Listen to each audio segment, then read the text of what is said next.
Let's mic history को जानो।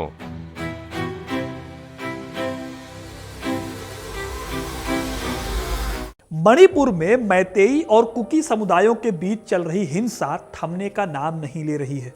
19 महीने पहले शुरू हुआ ये संघर्ष अब फिर बिगड़ने लगा है।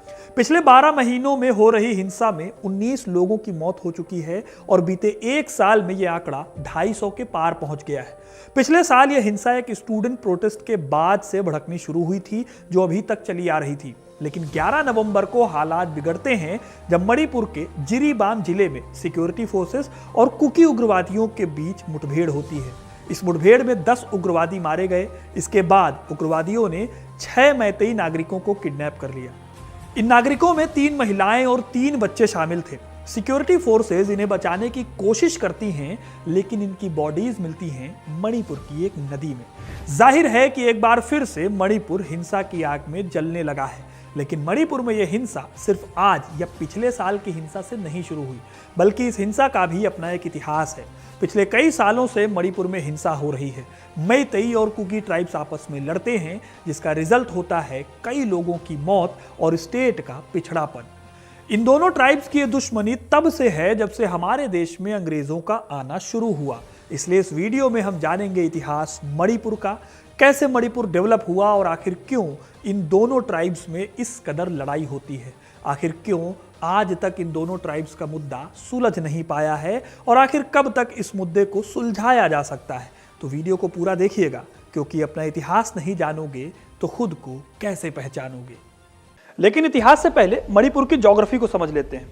देखिए, यह है मणिपुर। इसमें जो ये वाला हिस्सा है, यह है मणिपुर का मैदानी एरिया और इसको चारों तरफ से घेर लेते हैं पहाड़। अब इसमें जो मैदानी एरिया है, ये पूरे मणिपुर का सिर्फ 10% है। बाकी का जो 90% है वो पहाड़ी एरिया है। इस मैदानी एरिया में रहती है मैतेई ट्राइब, जो कि पूरे मणिपुर की पॉपुलेशन का 53% है। ऊपर में जो नॉर्थ है, वहां पर रहती है नागा ट्राइब, जो कि करीब 20% आबादी है पूरे मणिपुर का। और नीचे यानी कि साउथ में कुकी ट्राइब रहती है, जो कि मेजॉरिटी क्रिश्चियन है। वहीं पर जो मैतेई ट्राइब है वो मेजॉरिटी हिंदू ट्राइब है। ये जो कुकी ट्राइब है ये करीब 30 से 30% है। और जो नागा और कुकी ट्राइब है, ये कोई अकेली ट्राइब्स नहीं है, बल्कि इसमें कई सारी छोटी छोटी सब ट्राइब्स आती हैं। जैसे कि नागा ट्राइब के अंदर 38 सब ट्राइब्स हैं। अब ये सारी ट्राइब्स आपस में अपने अधिकारों को लेकर लड़ती रहती हैं। ठीक ऐसा ही हुआ था इस साल 6 मई को, जब एक स्टूडेंट यूनियन ने प्रोटेस्ट निकाला हाई कोर्ट के एक ऑर्डर के अगेंस्ट। और ये प्रोटेस्ट आगे चलकर मैतेई और कुकी ट्राइब के बीच में क्लैश की बहुत बड़ी वजह बन गया। और तब से लेकर आज तक आलम यह है कि ये जो रायट्स हैं ये अभी तक रुके नहीं हैं।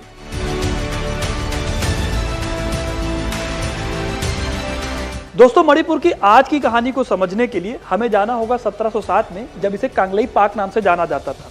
तब यहाँ पर मैतेई रहा करते थे और इनके एक बहुत महान राजा हुए जिनका नाम था पम्हीबा। पम्हीबा ने अपना साम्राज्य बर्मा तक फैला लिया था। पम्हीबा ही वो राजा थे जिन्होंने कांगलेई पाक का नाम बदलकर मणिपुर कर दिया था। लेकिन इनकी मौत के बाद जो बाकी के राजा आए वो इस एम्पायर को संभाल नहीं सके और 1819 तक पूरा का पूरा एम्पायर बर्मा के अंडर चला गया। इसी सिचुएशन में सामने आते हैं ब्रिटिशर्स। ब्रिटिशर्स के लिए मणिपुर का एरिया बहुत इंपॉर्टेंट था और इसी वजह से उन्होंने राजा गंभीर सिंह की हेल्प की बर्मा को मणिपुर से भगाने में। लड़ाई जीतने के बाद अंग्रेजों ने मणिपुर पर डायरेक्ट कंट्रोल नहीं किया। उन्होंने राजा को राजा बने रहने दिया और जो बाकी की बड़ी बड़ी पावर्स थी उनको अपने पास रख लिया। मणिपुर को पहाड़ और मैदान के एरिया में बांट दिया और खुद को मैदानी एरिया तक ही लिमिटेड रखा। यही वो पहली वजह थी जिसकी वजह से आज की जो सिचुएशन है उसकी नींव पड़ती है। बाद में अंग्रेजों ने इस एरिया के लोगों को सोशली जोड़ने की कोशिश की। इन्होंने यहाँ पर अपने मिशनरीज भेजे ताकि यहाँ के लोगों को क्रिश्चियन बनाया जा सके और यहाँ की सबसे वायलेंट ट्राइब कुकी ट्राइब को इन्होंने क्रिश्चियन बना दिया। इसी वजह से आज बहुत बड़ी आबादी कुकीज की क्रिश्चियन है। लेकिन तब भी यहाँ पर जो ट्राइब्स थी वो पीसफुली रहा करती थी। लेकिन सिचुएशन बदलती है आज़ादी के टाइम पर, जब मणिपुर को इंडिया में मिलाने के लिए सक्सेशन का एग्रीमेंट साइन होता है। देखिए, मणिपुर के जो लोग थे वो बिल्कुल भी नहीं चाहते थे कि इंडिया के साथ मिले, क्योंकि उनका मानना था कि इंडिया उनके ट्रेडिशंस को और कल्चर को प्रोटेक्ट नहीं कर पाएगा।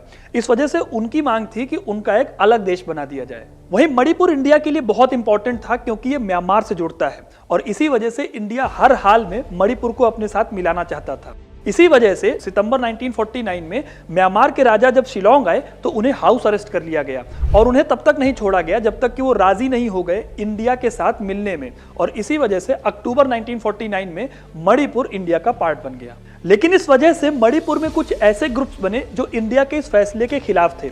इनमें से कुछ ग्रुप्स थे जैसे कि United National Liberal Front, People's Liberation Army और कांगलेई पाक कम्युनिस्ट पार्टी। ये ज्यादातर ग्रुप मैतेई कम्युनिटी से बिलोंग करते थे और इनकी देखा देखी नागा और कुकी कम्युनिटी ने भी अपने अपने ग्रुप्स बना लिए। नागा कम्युनिटी एक तरफ ये डिमांड कर रही थी कि उनका एक अलग देश बना दिया जाए, लेकिन वहीं पर कुकी कम्युनिटी की ये डिमांड नहीं थी। कुकी कम्युनिटी बेसिकली कह रही थी कि उनका अपना एक अलग राज्य हो जो कि भारत से जुड़ा रहे। यहीं से शुरुआत होती है नॉर्थ ईस्ट में इंडिया के खिलाफ सेंटिमेंट की। इसी बीच 1960 में इंडियन गवर्नमेंट मणिपुर में लाती है लैंड रिफॉर्म एक्ट और इसमें वो ब्रिटिशर्स की तरह ही प्लेन और माउंटेन के बीच में डिफरेंशिएट करती है और अलग अलग तरीके से दोनों जगहों को ट्रीट करती है। फिर 1965 में नागा और कुकी ट्राइब को तो शामिल कर लिया जाता है एसटी कम्युनिटी में, लेकिन जो मैतेई ट्राइब थी उनसे एसटी कम्युनिटी का दर्जा छीन लिया जाता है और उन्हें ओबीसी और एससी कैटेगरी में ही रखा जाता है। इससे होता यह है कि मैतेई कम्युनिटी, जो कि ब्रिटिशर्स के टाइम से ही एसटी कम्युनिटी में आती थी, वो इससे अलग हो गई और जिसकी वजह से मैतेई कम्युनिटी इंडियन गवर्नमेंट से नाराज हो गई। इसी बीच 1989 में स्टेट एट्रोसिटीज एक्ट लाया जाता है। इस एक्ट के हिसाब से एसटी कम्युनिटी की कोई भी जमीन किसी दूसरी कम्युनिटी के द्वारा नहीं खरीदी जा सकती थी। इसका मतलब यह था कि मैतेई कम्युनिटी के लोग प्लेन में भी एसटी कम्युनिटी की जमीन नहीं खरीद सकते थे। इस तरह से ना तो वो पहाड़ पर जमीन खरीद सकते थे क्योंकि वहां पर नागा और कुकी ट्राइब रहती थी, और ना ही वो प्लेन में किसी एसटी कम्युनिटी की जमीन खरीद सकते थे। इसी बीच कुकी और मैतेई ट्राइब के बीच में हिल्स और प्लेन की लड़ाई शुरू हो गई, जिसमें नागा और कुकी ट्राइब मैतेई ट्राइब के खिलाफ एक हो जाते हैं। और ऐसा ही होता है 1993 में, जब कुकी और नागा के बीच में भिड़ंत हो जाती है, बहुत ज्यादा खून खराबा होता है, कई लोग मारे जाते हैं और इसके बाद से जितनी भी ट्राइब्स थी मणिपुर में वो अपने अपने इंसर्जेंट ग्रुप बनाने लगते हैं। इस ग्रुप को ये लोग आर्मी कहते थे। अब होता क्या है कि इन सारे ग्रुप्स की वजह से सरकार को बहुत दिक्कत हो जाती है चीजों को संभालने में, क्योंकि ऐसा होता है कि सरकार अगर किसी एक ट्राइब से कम्युनिकेशन करती है तो दूसरी ट्राइब इनसिक्योर हो जाती है। उसे लगता है कि कहीं सरकार उसकी बातों को मानने से मना ना कर दे। इसी वजह से मणिपुर की सिचुएशन बहुत ज्यादा डिस्टर्ब हो गई और आगे चलकर सरकार को यहाँ पर अप्सपा लगाना पड़ा। अप्सपा में आर्मी को स्पेशल राइट मिल जाते हैं, जिसमें कि सिर्फ डाउट के बेसिस पर आर्मी किसी को गोली तक मार सकती है। इसी टाइम पर कुकी लोगों ने भी कुकी लैंड की डिमांड करनी शुरू कर दी थी, जिसके बाद से मैतेई और कुकी लोगों के बीच में टेंशन बढ़ने लगी थी। इसी को देखते हुए साल 2008 में मनमोहन सिंह सरकार ने कुकीज को मना लिया एक बहुत इंपॉर्टेंट एग्रीमेंट को साइन करने में। साल 2008 में सस्पेंशन ऑफ ऑपरेशंस नाम का एक एग्रीमेंट साइन किया गया, जिसमें कुकीज के कई सारे ग्रुप्स ने सरेंडर कर दिया। उन्होंने अपने हथियारों को एक जगह पर लॉक कर दिया। बदले में सरकार ने भी प्रॉमिस किया कि वो उनके खिलाफ कोई भी एक्शन नहीं लेंगे। यह एग्रीमेंट बहुत ज्यादा इंपॉर्टेंट था क्योंकि इसके बाद से कुकीज का जो वायलेंस था पूरे मणिपुर में वो काफी कम हो गया था। तब से लेकर अब तक इस एग्रीमेंट को लगातार एक्सटेंड किया जा रहा था। सब कुछ ठीक चल रहा था। साल 2017 में बीजेपी की गवर्नमेंट आती है और बीजेपी ने भी वही किया जो कांग्रेस कर रही थी। वो भी इस एग्रीमेंट को हर साल एक्सटेंड करती रही। लेकिन सिचुएशन बदलती है 2022 के इलेक्शन के टाइम पर, जब बीजेपी ये क्लेम करती है कि अगर वो दोबारा सत्ता में वापस आएगी तो कुकीज की जो प्रॉब्लम है उनको 5 साल के अंदर सॉल्व कर लिया जाएगा। इस वजह से बीजेपी की दोबारा सरकार बनती है मणिपुर में और एम बीरेन सिंह यहाँ के सीएम बनते हैं। एम बीरेन सिंह ने कहा कि कुकी पॉपुलेशन मणिपुर में एबनॉर्मल रेट से बढ़ रही है। 1901 में जहां पर सिर्फ 1% कुकी ट्राइब के लोग थे, वहीं अब वो जाकर 26% हो गए हैं। लेकिन कुकी ट्राइब के लोगों का कहना था कि एम बीरेन सिंह मैतेई ट्राइब से आते हैं और वो अपनी ट्राइब को फेवर कर रहे हैं। अब यहीं से सिचुएशन में एक नया एंगल आता है। आरोप लगा कि जिन पहाड़ियों में कुकी ट्राइब रहती है वहां पर का बड़े लेवल पर प्रोडक्शन होता है। इसी साल फरवरी में एक फॉरेस्ट डिपार्टमेंट की टीम आई यहां पर सर्वे करने के लिए, जिसे कुकी ट्राइब ने भगा दिया। तब सरकार ने यहां पर एविक्शन ड्राइव चलाई और काफी सारी जगहों को तोड़ दिया, जिसकी वजह से सरकार और कुकी ट्राइब के बीच में टेंशन बढ़ गई और वायलेंस शुरू हो गया। कुकी ट्राइब के 2 ग्रुप्स ने हथियार उठा लिए और जो एग्रीमेंट साइन किया गया था 2008 में, उस एग्रीमेंट को तोड़ दिया गया। इसी बीच एक और इंसिडेंट ने मणिपुर के माहौल को खराब कर दिया। हुआ ये कि मणिपुर की मैतेई कम्युनिटी 2012 से ही ट्राई कर रही थी कि उनको एसटी कम्युनिटी में शामिल कर लिया जाए। मार्च 2023 में मणिपुर हाई कोर्ट ने यह आदेश दिया वहां की राज्य सरकार को कि वो केंद्र सरकार को मैतेई कम्युनिटी को एसटी कम्युनिटी में शामिल करने की रिक्वेस्ट भेजे। हाई कोर्ट के इस ऑर्डर ने कुकीज को और भी ज्यादा इनसिक्योर कर दिया और इसी बात का प्रोटेस्ट करने के लिए all tribal student union of Manipur ने मई के महीने में चूराचंद्रपुर डिस्ट्रिक्ट में एक प्रोटेस्ट मार्च निकाला। इस प्रोटेस्ट में करीब 80,000 लोग शामिल थे और कुकी कम्युनिटी के इस प्रोटेस्ट का विरोध करने के लिए मैतेई कम्युनिटी के लोग भी सामने आ गए। इससे हुआ यह कि दोनों कम्युनिटीज के बीच में टेंशन बढ़ गई और वायलेंस ब्रेक हो गया। आरोप यह भी लगे कि पुलिस भी मैतेई और कुकी कम्युनिटीज में बंट गई और उन्होंने अपने अपने लोगों को हथियार बांटे।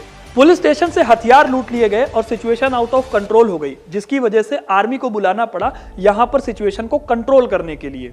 तब से लेकर अभी तक ये वायलेंस थमा नहीं है और सिचुएशन आउट ऑफ कंट्रोल ही है। इसी वजह से अप्सपा को बढ़ा दिया गया है अगले 6 महीने के लिए।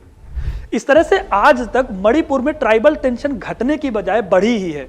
मैतेई ट्राइब के अपने इश्यूज हैं और कुकी ट्राइब अपने अलग इश्यूज के लिए लड़ती रहती है। ऐसे ही नागा भी अपने इश्यूज के लिए फाइट कर रहे हैं। देखिए, पूरी लड़ाई में एक ही बात कॉमन है, सारी ट्राइब्स अपने कल्चर और अपने ट्रेडिशंस को बचाना चाहते हैं और इसके लिए वो हथियार तक उठाने के लिए तैयार हो जाते हैं और इस प्रोटेक्शन की भावना में पॉलिटिक्स बीच में आ जाती है। इसी वजह से आज मणिपुर की सिचुएशन को कंट्रोल करना बहुत मुश्किल काम है। आजादी के बाद से लेकर आज तक हमने मणिपुर की सिचुएशन को कंट्रोल करने की बजाय या फिर वहां की प्रॉब्लम को सॉल्व करने की बजाय उसे आगे ही बढ़ाया है, उसे टाला ही है और इसी वजह से ये सिचुएशन और भी ज्यादा सीरियस होती जा रही है। हम आज भले ही मणिपुर की इस हिंसा को थोड़े टाइम के लिए रोक दें, लेकिन आने वाले टाइम में जब तक इस बेसिक सवाल का जवाब नहीं मिलेगा तब तक ये वायलेंस कभी खत्म नहीं होगा और आगे चलकर हो सकता है कि हिंसा फिर से भड़क जाए। इसी वजह से कई एक्सपर्ट्स ये कहते हैं कि हमें एक हॉलिस्टिक अप्रोच अपनानी होगी। पॉलिटिक्स को भूलकर सबको एक साथ लाकर एक ऐसा समाधान निकालना पड़ेगा जिसमें सबका भला हो, ताकि मणिपुर भी बाकी सारे स्टेट्स की तरह ही ग्रो कर पाएं। बाकी आपका इस वीडियो के बारे में क्या कहना है हमें कमेंट करके जरूर बताएं। वीडियो को लाइक और शेयर करना ना भूलें और ऐसे इंटरेस्टिंग स्टोरीज के लिए हमारे चैनल को सब्सक्राइब जरूर करें। धन्यवाद। आप सुन रहे थे let's mind more than radio. Follow कीजिए हमें हमारे सोशल मीडिया प्लेटफॉर्म्स पर। It's time for news. It's time for more than radio. Presenting the first radio news app, Let's Mic. Let's Mic, a news-based app on your phone where you get to watch and listen news, talk shows, interviews, radio show podcasts. On Let's Mic, you get all relevant information of TV, print, radio, podcast, and digital. Let's Mic talks about every segment of life.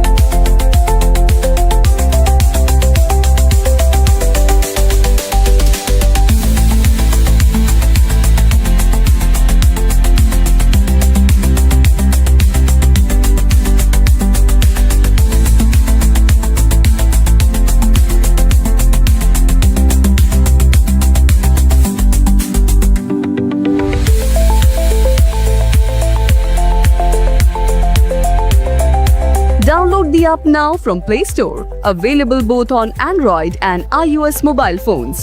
Follow us on YouTube, Instagram, Twitter, LinkedIn, Facebook, Telegram, WhatsApp, Snapchat. Let's talk, let's connect, and let's mic.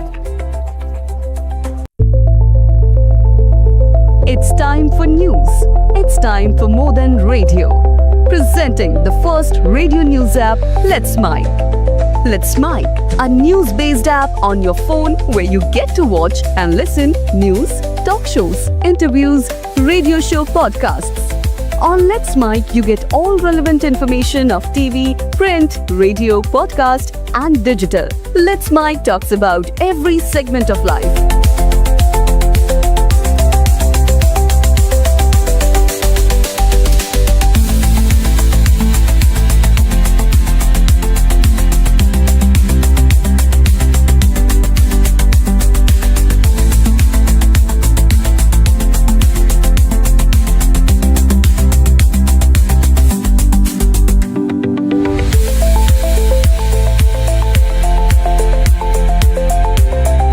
Download the app now from Play Store. Available both on Android and iOS mobile phones. Follow us on YouTube, Instagram, Twitter, LinkedIn, Facebook, Telegram, WhatsApp, Snapchat.